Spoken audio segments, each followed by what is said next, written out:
Okay, so let start. ठीक आहे, त्याच्यामध्ये आपण आता लास्ट लेक्चरमध्ये काय बघितलं आहे बघा. So in the last lecture, sorry for that की खूप दिवसांनी व्हिडिओ आलेला आहे. लास्ट लेक्चरमध्ये आपण जेंगोचं जे काही प्रोजेक्ट स्ट्रक्चर आहे ते बघितलेलं आहे.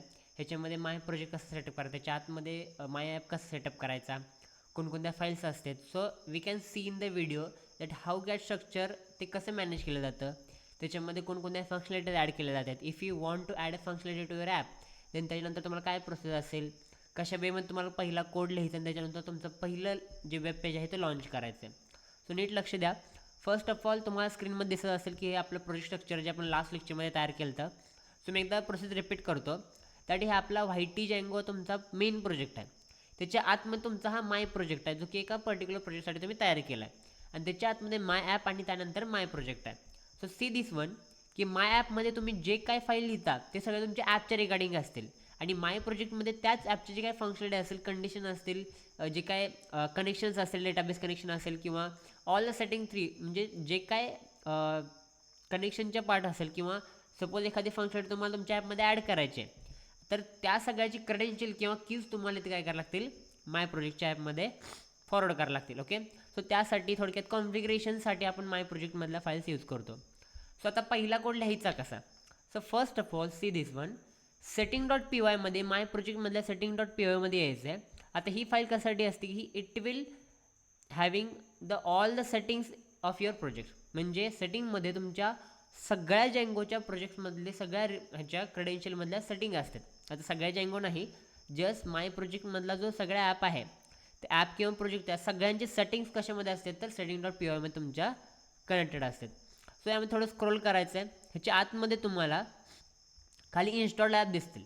तर इन्स्टॉल ॲपमध्ये प्रीडिफाईन जेंगोच्या जे काय ॲप्स लागतात त्या जेंगोन automatically while creation the app ते त्यानं ॲड केलेले आहेत. जस्ट आपल्याला आपण जो नवीन ॲप केला आहे, ॲपला ॲप कोणता आहे, माय ॲप आहे. सो तुम्हाला तो माय ॲप ॲड करायचा. ठीक आहे, आणि कॉमा द्यायचा आहे. So this is called as a registration of your app, registration of your application. ठीक आहे, म्हणजे जो तुम्ही ॲप तयार करता त्या ॲपचं रजिस्ट्रेशन तुम्हाला पहिल्यांदा इथं तयार करून घ्यायचे आहे सेटिंग डॉट पी वाय फाईलमध्ये. Then close it. त्यानंतर काय करायचं, तुमचा URL डॉट पी वायमध्ये तुम्हाला तुमच्या ॲपचं URL पास करायचं. आता URL कसं असतं, URL means what, uniform resource locator. म्हणजे काय की ते URL तुमच्या कोणत्या फाईलला लोकेट करतं ते तुम्हाला इथं द्यावं लागेल. आता इथं तुम्ही थोडं स्क्रोल केलं खाली की तर पाथ आहे बघा, second Django dot URL import path. त्यानंतर आपल्याला इन्क्लूड म्हणून एक पॅकेज ॲड करायचं आहे. इन्क्लूड का, बिकॉज आपण माय ॲपमधल्या URL फाईलचं आपण इथं इन्क्लूड करतो आहे. ठीक आहे, बघा मी सिम्पल पाथ ॲड करतो आहे. ओके, आता पहिल्यांदा मी ब्लँक देतो आहे, का देतो आहे ते मी तुम्हाला नीट सांगेल नंतर. ओके, आणि माय ॲप डॉट URLs. ठीक आहे, URLs. आता नीट बघितलं तुम्ही जर तर माय ॲपमध्ये तुम्हाला कुठेतरी URLची फाईल दिसते का, कुठेच नाही आहे, बिकॉज ते आपल्याला तयार करावं लागते. ठीक आहे, त्याच्यामुळे आपण पहिलं काय करणार, माय ॲपमध्ये राईट क्लिक करून न्यू पायथन फाईलमध्ये आपण URLs ही फाईल तुम्हाला काय करायची, तयार करून घ्यायची. ओके, त्यानंतर बॅक टू द माय प्रोजेक्टमधल्या URLsमध्ये यायचं आहे. आता इथं मी काय म्हणतो तुम्हाला की आपण इथं ब्लँक का दिलं आहे, ब्लँक कोटेशन का दिलं आहे, बिकॉज कसं असतं माहिती का, ज्यावेळेस तुम्ही प्रोजेक्ट तुमचा रन करता त्यावेळेस कोणता ॲप पहिल्यांदा रन होईल हे डिपेंड असतं ह्या ब्लँकवरती. कारण की ऑब्व्हियसली सिस्टम आहे, सिस्टमला कसं कळणार की तुमचा एवढे ॲप आहेत, एवढे पेजेस आहेत, त्याच्यामधलं कोणतं पेज कोणतं ॲप्लिकेशन पहिल्यांदा रन करायचं आहे. जे ॲप्लिकेशन जे पेज तुम्हाला पहिल्यांदा रन करता त्याला तुम्ही काय करता, असं ब्लँक ठेवता. ठीक आहे, ग्रेट. ओके, त्यानंतर माय ॲपमध्ये URL तयार करून झालं. आता सेटिंग फाईलमधलं किंवा प्रोजेक्टमधल्या फाईलमधलं सगळं काम झालेलं आहे. ओके, आता माय ॲप हे मधलं URL पण कनेक्ट करा, हे आपल्याला आत्ता काय लागणार नाही आहे. सो फर्स्ट ऑफ ऑल आपल्याला पहिलं आपलं वेबसाईटचं पेज लॉन्च करायचं, त्यासाठी माय ॲपमध्ये यायचं आहे. आता जर तुम्ही नीट बघितलं फर्स्ट लेक्चर सेकंड लेक्चरमध्ये बघितलं असेल, सो आपल्या जेंगो जे स्ट्रक्चर आहे ते MVD structure, that is model, view आणि टेम्पलेट. म्हणजे काय, आता आपल्याला फ्रंट एंडचा पार्ट तयार करायचा आहे. मग फ्रंट एंडच्या पार्टमध्ये जे काय तुमचा इंडेक्स पेज असेल, कॉन्टॅक्ट पेज असेल, अबाउटस पेज असेल, ते पेज तयार करताना आपण कोणत्या फोल्डरमध्ये तयार करतो, ऑब्व्हियसली टेम्पलेट्स फोल्डरमध्ये, दॅट इज द प्रीडिफाईन्ड टेम्पलेट्स. ठीक आहे, म्हणजे काय, माय ॲपमध्ये तुम्हाला एक नवीन डायरेक्टरी तयार करायची, that is templates. Okay, TEMPLATES, प्रीडिफाईन आहे, ह्याच्यामध्ये तुम्ही चेंजेस करू शकत नाही, because template is responsible for showing front end part. Okay, मग टेम्पलेट्समध्ये मी काय केलं, न्यू नंतर HTML फाईल तयार केलं. सपोज मी इथं होम सिम्पल तयार केलं आहे. आता .HTML वगैरे लावायची गरज नाही, बिकॉज ते प्रीडिफाईन अगोदर तुमचं जे आहे ते एक्सटेन्शन ॲड करून देत आहे. ठीक आहे, त्यानंतर याच्यामध्ये सिम्पल मी काय करतो, एक H1 टॅग लिहून ठेवतो, वेलकम किंवा सिम्पल हॅलो वर्ल्ड. ठीक आहे. आता जर तुम्ही प्रोग्रामर खूप आधीपासून असाल, सो तुम्हाला माहीत असेल की आपण जसं एखाद्या कुठल्या कामाची सुरुवात गणेशाने किंवा श्री गणेशा करून करतो किंवा नारळ फोडून करतो, तसं प्रोग्रामिंगमध्ये कोणत्याही नवीन कन्सेप्टची सुरुवात आपण हॅलो वर्डने करतो. ठीक आहे. So that is the habit of the programmer. ठीक आहे. बघा, त्यानंतर आता टेम्पलेट्समध्ये तुम्ही होमचं पेज तयार करून झालं. नाव you have to create the function of your template part. का? कारण की ह्याचं जे फंक्शन आहे ते फंक्शन आपल्याला तयार केल्याशिवाय त्याला बॅकएंडमध्ये ते कनेक्ट होत नाही. It is a front end part, but त्याला बॅकएंडमध्ये जोडण्यासाठी आपल्याला फंक्शन तयार करायला लागणार आहे. कधी पण लक्षात ठेवा, नंबर ऑफ HTML पेजेस और number of template files is having a number of same view functions. म्हणजे काय, सपोज तुमच्याकडे 5 HTML चे पेजेस असतील, home HTML home dot HTML असेल, अबाउट डॉट HTML असेल, कॉन्टॅक्ट डॉट HTML असेल किंवा फीडबॅक डॉट HTML असेल. सो प्रत्येक पेजेसचे सिंगल प्रत्येक त्याचं काय बनतं, फंक्शन बनतं. ठीक आहे. म्हणजे तुमच्याकडे 5 पेजेस असतील तर 5 100% फंक्शन बनणारच आहेत. ओके. सो बघा, त्यानंतर आता फंक्शन आता कुठं बनवायचं, तर फंक्शनमध्ये आपण बघितलेलं view is a mediator between front end and back end. म्हणजेच काय, view is a mediator between templates and models. म्हणजे काय, आपण जो काही फंक्शन बनवणार, जो काही लॉजिकल पार्ट आहे तो आपण कशामध्ये बनवणार आहे, व्ह्यूजमध्ये. ठीक आहे. सो व्ह्यूजमध्ये आपण सगळा पार्ट बनवणार आहे. नीट लक्ष द्या. आता ज्यांना पायथन येतं आहे त्यांना समजून जाईल की पायथनमध्ये आपण फंक्शन कसं बनवतो, युझिंग डेफ कीवर्ड. ठीक आहे. डेफ, आता होमसाठी मी HM फंक्शन बनवलं, तुम्ही कोणतेही बनवू शकताय. I will use HM. ठीक आहे. आता HM फंक्शनमध्ये मी इथं रिक्वेस्ट पास करतो. ठीक आहे. रिक्वेस्ट. ओके. आणि ह्याच्या आतमध्ये return, render and request comma home dot HTML. Okay. बघा, आता इथं जर तुम्ही नीट बघितलं तर जे होमचं पेज आहे ते रन होण्यासाठी मी त्याला फंक्शन बनवलं. काय बनवलं, डेफ HTML. त्याच्यामध्ये माझी रिक्वेस्ट पास केली, जी आलेली रिक्वेस्ट आहे ती रिक्वेस्ट पास केली. आणि रिटर्न रेंडर म्हणजे काय, तुम्ही C++ जावा वगैरे केलं असेल, तुम्हाला माहीत असेल की जे आउटपुट, जे इनपुट तुम्ही टाकल्यानंतर जे आउटपुट तुम्हाला येतं ते आउटपुट रेंडर होतं म्हणजे काय, तुमचं जे बॅकएंड आहे किंवा जे तुमचं प्रोग्राम कंट्रोलर आहे तो प्रोग्राम कंट्रोल तुमच्या आउटपुटला तो शो करतो, पाठवायचं काम करतो. That is rendering. ठीक आहे. तर तुम्हाला रिक्वेस्ट तुम्हाला रेंडर करायची, कोणती रिक्वेस्ट, होम डॉट HTMLची, बिकॉज ती होम डॉट HTMLसाठी आलेली रिक्वेस्ट आहे. ठीक आहे. सो तशी रिक्वेस्ट हँडल करून तुम्हाला जे फंक्शन आहे तुम्हाला ते तयार करायचं आहे. ऑब्व्हियसली आपण नेक्स्ट आता नंतर बघणार आहे जँगोमध्ये प्रीडिफाईन कसं रिक्वेस्ट रिस्पॉन्स लाईफ सायकल चालतं ते आपण बघणार आहे. कोणकोणत्या गोष्टी असतात, कशी रिक्वेस्ट सर्वकडे आल्यानंतर जँगोच्या वेब ॲप्लिकेशनमध्ये ती कशी हँडल केली जाते. So all the part will see. Okay. बघा, त्यानंतर आता तुम्ही फंक्शन तयार केलं. त्यानंतर आता जर मेन गोष्ट तुम्हाला बघितली तर आपल्या जँगोमध्ये जे आपण तयार करणार ते वेब ॲप्लिकेशन आहे. वेब ॲप्लिकेशनचा अर्थ काय, it will run on a server. Like तुम्ही क्रोम घ्या, मायक्रोसॉफ्ट एज घ्या किंवा सफारी घ्या. ठीक आहे. Depend on your system. So त्याच्यामध्ये ते ऑनलाईन रन होणार आहे. आता ऑनलाईन रन होण्याचा अर्थ काय, it is having a URL path link. ठीक आहे. त्यासाठी आता जे फंक्शन आहे त्या फंक्शनला कॉल करण्यासाठी आपल्याला ते URL तयार करावं लागतं. ठीक आहे. मग माय ॲपमध्ये तुम्ही URL फाईल तयार केले त्याच्यामध्ये तुम्हाला ते कॉल करावं लागतं. आता कॉल करताना आपण 2 पॅकेज इम्पोर्ट करणार आहे. पहिलं package from Django dot URLs import path. ठीक आहे. त्यानंतर फ्रॉम, आता मला सांगा आपण ह्याच्यामध्ये काय करणार आहे, व्ह्यूचे सगळे फंक्शन ॲक्सेस करणार आहे. आता व्ह्यू तर फंक्शन दुसऱ्या फाईलमध्ये, URL तर दुसऱ्या फाईलमध्ये. मग अशा वेळेस आपला पायथनमधला पॅकेजिंग हा कन्सेप्ट येत होतो. मग आपल्याला काय करायचं, व्ह्यूमधलं जे पॅकेज आहे तिकडे URLमध्ये घ्यायचं आहे. मग आपण काय करणार, डॉट इम्पोर्ट व्ह्यूज. ओके. त्यानंतर आपण तुमचं जे काय ते फाईल तुमची कम्प्लिटली ते इम्पोर्ट होऊन जाईल. आता आपल्याला काय करायचं आहे, पाथ ॲक्सेस करायचे. त्यासाठी आपल्याला पायथनमध्ये एक प्रीडिफाईंड लिस्ट तयार करायची to store all the URLs. म्हणजे काय की मल्टिपल फंक्शन असेल, मल्टिपल तुमचे फ्रंट एंड पेजेस असतील, त्याच्यामध्ये तुम्ही जे काय पेजेस तयार केले त्याचं फंक्शन बनणार. ते फंक्शन तुम्हाला एका लिस्टमध्ये स्टोअर करायचे, जे की पायथनची प्रीडिफाईंड लिस्ट आहे. म्हणजे कोणती, URL पॅटर्न्स. ठीक आहे. आता लिस्टला तुम्ही कोणता ब्रॅकेट असतो, स्क्वेअर ब्रॅकेट. URL पॅटर्न्स ही तुमची प्रीडिफाईंड लिस्ट पडते. लक्षात ठेवा, पायथनमध्ये खूप सारी जँगोमध्ये खूप साऱ्या गोष्टी प्रीडिफाईंड पडतात. त्याच्यामुळे तुम्हाला वन टाईम यूज केल्यानंतर लक्षात राहू शकतं. आता URL पॅटर्न्स हे तुम्हाला काय करायचं, लिस्ट यूज करायचं, ज्याच्या आतमध्ये तुम्हाला फाईल्स तुमच्या स्टोअर करायचे. मग मी पहिला पाथ स्टोअर करतो. आता मला सांगा इथं मी ब्लँक ठेवतोय. ब्लँक का ठेवतोय? कारण की ज्यावेळेस माझा प्रोग्राम रन होईल त्यावेळेस व्हेरी फर्स्ट टाइम माझं हे पेज काय झालं पाहिजे, रन झालं पाहिजे. ठीक आहे, बघा. मग नंतर व्ह्यूज डॉट कोणतं फंक्शन बोललेलं आपण यासाठी, एच एम. ठीक आहे, सो मी एच एम फंक्शन यूज करतो. आपल्याला ब्रॅकेटची गरज नाही आहे. ठीक आहे, कॉमा. आता त्यानंतर तुम्हाला प्रोजेक्ट रन करायचं आहे. सो रन करण्यासाठी कोणती कमांड आहे बघा, इथे तुम्हाला टर्मिनलवर यायचं आहे. ठीक आहे, टर्मिनल आल्यानंतर तुम्हाला तुमच्या प्रोजेक्टमध्ये जायचं आहे. तुमची डायरेक्टरी पहिल्यांदा तुम्हाला चेक करायची आहे.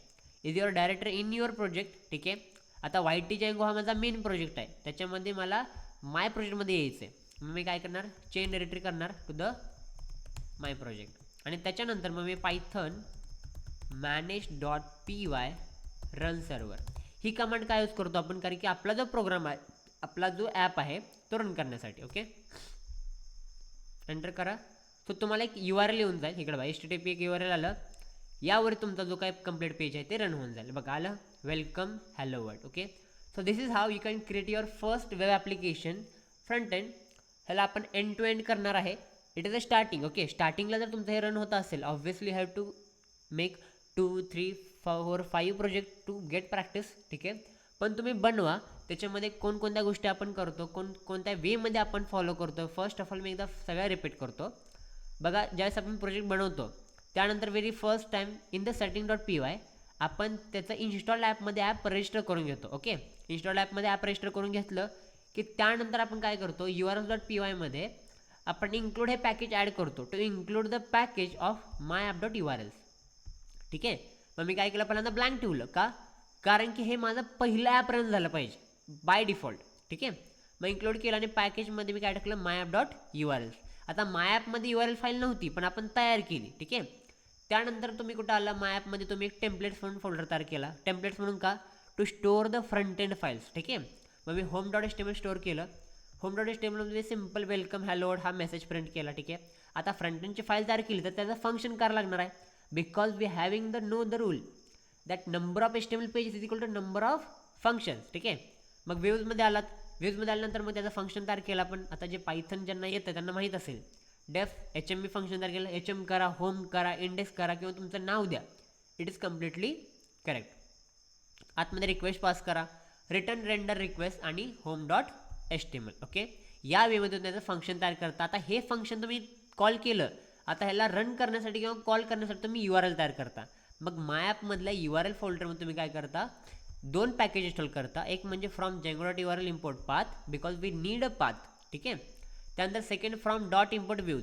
आता हे जे आहे ते पॅकेजिंगमधला कन्सेप्ट आहे, तुम्ही प्रोग्रामिंगमध्ये शिकला असाल ओप्स कन्सेप्टमध्ये वगैरे. पॅकेजिंग काय करतं, आता मला सांगा, व्ह्यूमध्ये आपण जे फंक्शन लिहिलं ते आपल्याला ॲपमध्ये घ्यायचं आहे, बस देर आर डिफरंट फाईल्स. मग आपण व्ह्यूमधलं जे पॅकेज आहे ते आपण इथं काय केलं, ॲक्सेस केलं from dot import views. Clear. आता डॉट का घेतला आपण रे, बिकॉज आपल्याला एक फाईल बॅक जायचं आहे. बिकॉज बघा तुम्ही व्ह्यूज कुठं आणि URLs कुठं आहे, व्ह्यूजमध्ये थोडं आपलं पॅकेज आहे, नाही एक फाईल आपल्याला बॅक जायचं आहे, म्हणजे व्ह्यूच्या फाईलमधून बाहेर पडायचं, त्यासाठी आपण डॉट इम्पोर्ट केलं. ठीक आहे, क्लिअर. त्यामुळे इम्पोर्ट व्ह्यूज केला आपण, म्हणजे आपली व्ह्यूजची फाईल इम्पोर्ट झाली.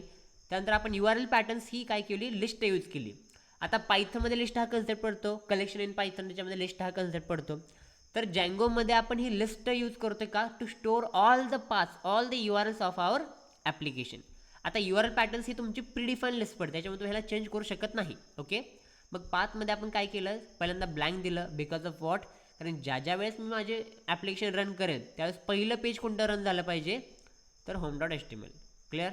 ओके, त्यानंतर मग myApp.urls मध्ये तुम्ही HM हे फंक्शन कॉल केलं, जे आपण ह्यासाठी कॉल केलं. तर जस्ट एक गोष्टीची काळजी घ्या की इथं तुम्ही जर ब्रॅकेट प्रीडिफाईन आलं तर याला हे काढायचं. ठीक आहे, बिकॉज नाव द प्लेस आपल्याला हे गरजेचं नाही. ओके ओके, सो हा पार्ट कंप्लीट तुमचा पहिला प्रोजेक्टचा आहे. सो सिम्पल हा प्रोजेक्ट आहे. ओके, त्यानंतर नेक्स्ट मी सांगतो तुम्हाला, that is how the request and response life cycle in the Django will work. ठीक आहे, आता हे simple request response life cycle आहे. तर नीट बघ कशी रन करते. म्हणजे सिम्पल गोष्ट काय, whenever you are visiting some website, त्यावेळेस तुम्ही लॉग इन करता, लॉग आउट करता, एखादं परचेस करता, एखादं व्हिजिट करता, एखादा व्हिडिओ बघता, एखादं माहिती घेता किंवा एखादी इमेज डाउनलोड करता. म्हणजे काय की तुम्ही ज्यावेळेस एका वेबसाईटला व्हिजिट करता त्यावेळेस तुमची रिक्वेस्ट ही बॅकएंडला कशी रन होते, तिथून तुम्हाला कसा रिस्पॉन्स जनरेट होतो विथ द डेटाबेस, हे सगळ्या गोष्टी ह्या रिक्वेस्ट रिस्पॉन्स लाईफ सायकलमध्ये सबमिटेड आहेत. सो नीट बघा. इन द फर्स्ट लाईन आता जँगो जे फॉलो करतं ते MVT लाईफ सायकल आहे, सॉरी MVT स्ट्रक्चर आहे. ठीक आहे, मॉडेल, व्ह्यू आणि टेम्पलेट. आता मला सांगितलं आपला क्लायंट आहे. ठीक आहे, क्लायंट काय करतो, पहिल्यांदा ब्राउझरमध्ये येतो. म्हणजे ब्राउझरला क्लायंट म्हणजे तुम्ही स्वतः धरा. ठीक आहे, तुम्ही एंड युजर आहेत. आता एंड युजर कोण असतो, जो कंप्लीट वेबसाईटचा फ्रंट एंड पार्टला तो इंटरॅक्ट होतो, तो एंड युजर असतो. सपोज आता मी एखादा ॲमेझॉनच्या वेबसाईटला व्हिजिट केली. सो ॲमेझॉनच्या वेबसाईटला मी व्हिजिट केल्यानंतर त्याच्या बॅकएंडमध्ये काय चालू ते मला ॲक्सेस होत नाही, because I am the end user. मला त्याचा फ्रंट एंडचा पार्ट दिसतो, UIX दिसते. Clear. So me and user आहे. सो तुम्ही एक एंड युजर आहात, तुम्ही एखाद्या वेबसाईटला व्हिजिट केलं, तुम्ही ब्राउझर थ्रू त्याला व्हिजिट करता. ठीक आहे, यू आर द क्लायंट. आता ब्राउझरमध्ये तुम्ही कोणताही सर्व्हर यूज केलेला असेल, त्या सर्व्हरनुसार तुम्ही काय करणार, त्या वेबसाईटमध्ये एंटर करणार.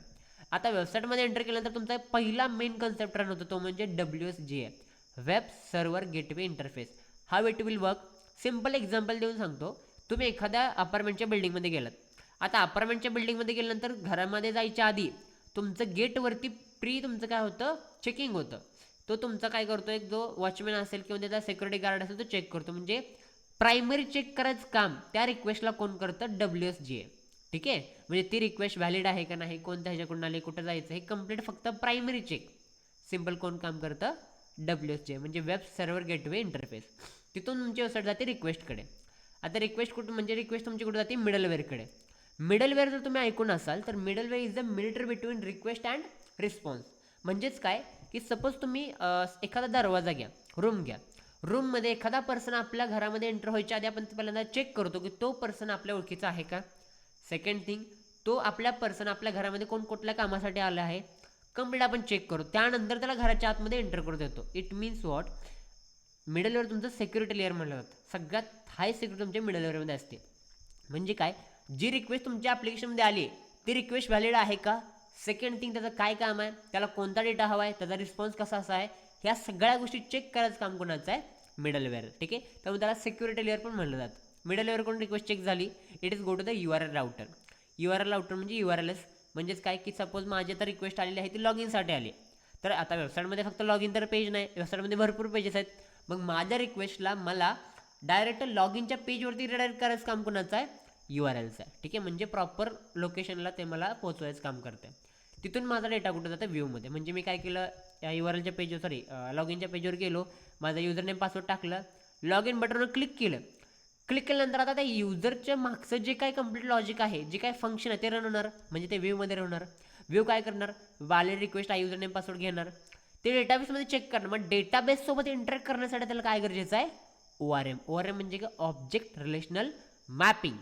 ORM काय करतो, ORM is a by default data access layer in the Django. ठीक आहे, ORM हा Djangoमध्ये by default data access layer आहे. क्लिअर आहे का. मग आता डेटाबेस तर येत आहे, डेटाबेस तुम्ही MySQLचा यूज करा, PostgreSQLचा यूज करा किंवा NoSQL यूज करा किंवा MongoDB यूज करा. डेटाबेसमध्ये तो डेटा एक्झिट आहे का नाही तो चेक कसं करणार, व्ह्यूला तर चेक करायचं ना की तो युजर नेम आणि पासवर्ड डेटाबेसमध्ये व्हॅलिड आहे का, एक्झिस्ट आहे का. मग तो ORMच्या यूजनुसार, ORMच्या हेल्पनुसार तो काय करतो, तो डेटा ॲक्सेस करून त्याला चेक करतो. क्लिअर. म्हणजे ORM is the mediator between views and database. Okay, त्यानंतर तो व्हॅलिड असेल सो व्ह्यू काय करतो, कॉन्टेक्ट प्रोसेसर त्याला फॉलो करतो. म्हणजे कॉन्टेक्ट प्रोसेसर त्याला पास करतो. आता कॉन्टेक्ट प्रोसेसर काय करतो रे, म्हणजे सपोज तुम्ही एखादं एक्झाम्पल घेऊन सांगतो. तुम्ही इंस्टाग्रामला गेलात, इंस्टाग्रामला गेल्यानंतर लॉग इन केल्यानंतर तुमच्याकडे इंटरफेस येतो, इंस्टाग्रामचा इंटरफेस येतो. पहिले 1 ते 2 सेकंड तुमचा तसंच ते रन होतं. कधी डायरेक्ट तुमच्याकडे डेटा शो होत नाही. स्टोरीच्या जागी स्टोरी दिसते, पोस्ट जागी पोस्ट दिसते, खाली ऑप्शन दिसते, पण डेटा काय दिसत नसतो. काही म्हणजे कंप्लीट ब्लँक असतं, स्ट्रक्चर वाईज असतं. कारण त्याच्या आतमध्ये अजून डेटा यायचा आहे. तो डेटा कोण कॅरी करतं, कॉन्टेक्ट प्रोसेसर. कॉन्टेक्ट प्रोसेसर काय करतं की कॉन्टेक्स्ट प्रोसेसर म्हणजे जी व्ह्यू तुमची रिक्वेस्ट व्हॅलिड आहे त्या रिक्वेस्टला घेऊन तो डेटा सबमिट होतो आणि त्या डेटावरून तो कंप्लीट डेटा तुमच्या वेब पेजला शो होतो. बट डेटा तुमचा व्हॅलिड झाल्यानंतरच. त्याच्यामुळे कॉन्टेक्ट प्रोसेसर डेटा तुमचा काय असतो, सगळा स्टोअर असतो त्या वेबसाईटमधला डेटा. बट फ्रंट एंड तर ऑब्व्हियसली आपण टेम्पलेटमध्ये करणार आहे, स्ट्रक्चर तर आपण टेम्पलेटमध्ये तयार करून ठेवणार आहे ना. बट त्याचं जे स्ट्रक्चर असणार आहे त्यातला डेटा असणार, तो डेटा कोणाकडे असतो, कॉन्टेक्ट प्रोसेसरकडे असतो. ठीक आहे, त्यानंतर तो लोड होऊन टेम्पलेटला येतो, रिस्पॉन्स जनरेट होतो. लॉग इन झाल्यानंतर त्याला कंप्लीट रिस्पॉन्स जनरेट झाला, तो रिस्पॉन्स मिडलवेअरकडे जातो की दिलेले रिक्वेस्ट चेक करतं की रिक्वेस्ट कोणती होती, त्याला रिस्पॉन्स कोणता झाला, ती कंप्लीट दोन्ही व्हॅलिड आहेत का. त्यानंतर तो बॅक टू द WSGI आहे primary check and then back to the client. अशा वेमध्ये तुमचं जे काय जँगोमध्ये request response life cycle run होतं. ओके, सो या वेमध्ये तुमचं जे काय प्रत्येक कंपोनंट रन करतं. सो ज्या वेळेस तुम्ही एखाद्या वेबसाईटला व्हिजिट कराल तर त्यानंतर त्याच्या मागे एवढं सगळं रामायण महाभारत चाललेलं असतं. ओके, सो आय होप तुम्हाला हे कळालं असेल. सो नेक्स्ट व्हिडिओमध्ये आपण जे काही नेक्स्ट पार्ट आहे तो जँगोचा continue. Okay, till then thank you.